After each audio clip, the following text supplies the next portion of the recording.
I know that you love to have a logical understanding of your process, right?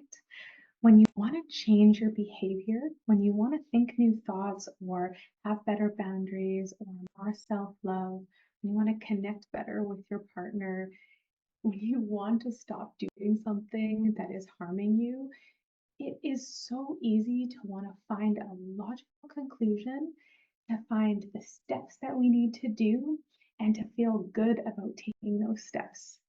And yes, I'm all for lists. I really want you to feel like you understand where you're going in your process.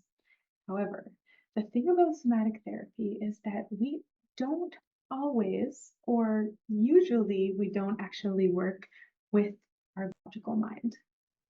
We're working with sensation. So if you've been wondering, what the heck are we doing in our sessions? If you're wondering, why is Andree asking me to just notice what's going on in my body? Why is she harping on feeling these sensations and sticking with the sensations? This video is for you. So we have different types of memory. We have explicit memory, like a movie. Here's an example. This didn't happen to me, but I'm just making this up. My mom, when I was 7, my mom left me in the grocery store in a cart, got in her car, and drove away. And I was terrified. No idea when she was coming back. I thought I was going to be alone forever. That is an explicit memory. However, an implicit memory, the same thing could happen, and instead of encoding an explicit memory, we could encode an implicit memory. And that would feel different. It might look like whenever I drive past a grocery store, I get a knot in the pit of my stomach. Or whenever I go into a grocery store, I feel really anxious, butterflies tight in my chest, but I don't really know why. I don't actually remember according to what memory is supposed to look like, what we think a memory looks like. But every time I go into a grocery store, I feel anxious. That's a body memory. So our brain doesn't actually always encode memories in the same way, especially traumatic ones, especially ones that happened really early in our life. So you can think of it kind of like this. When you feel a sensation in your process, tightness in your chest, oh, my shoulder all of a sudden aches for no reason, my jaw is tight. You can think of that like a memory, like a younger version of you tugging on your coat sleeve, saying, hey, remember me? You don't remember who, what, where, or why.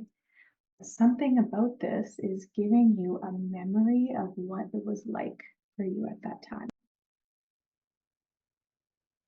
So that's why we focus on body sensations, because sensation is the language of our nervous system. Sensation is the language of our brain stem.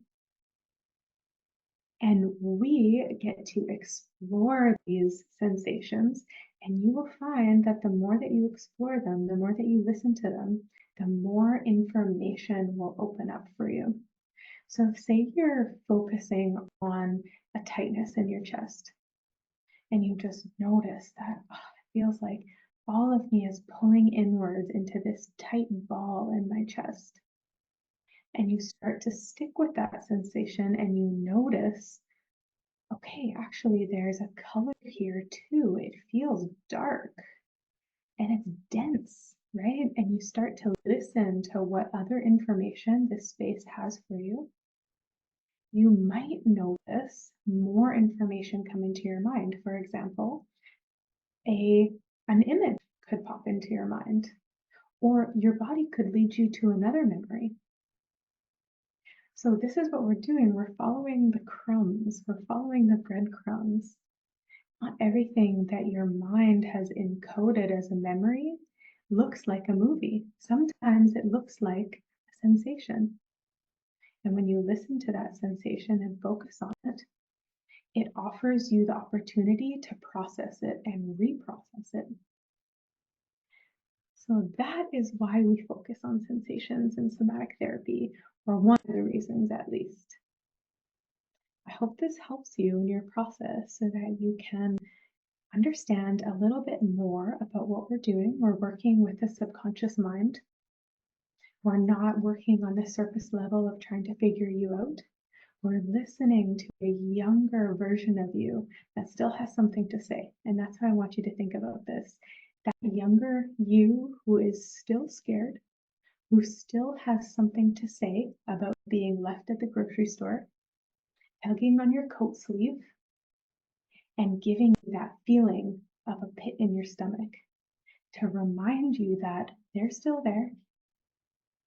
They still need your attention. And that's what we're doing together.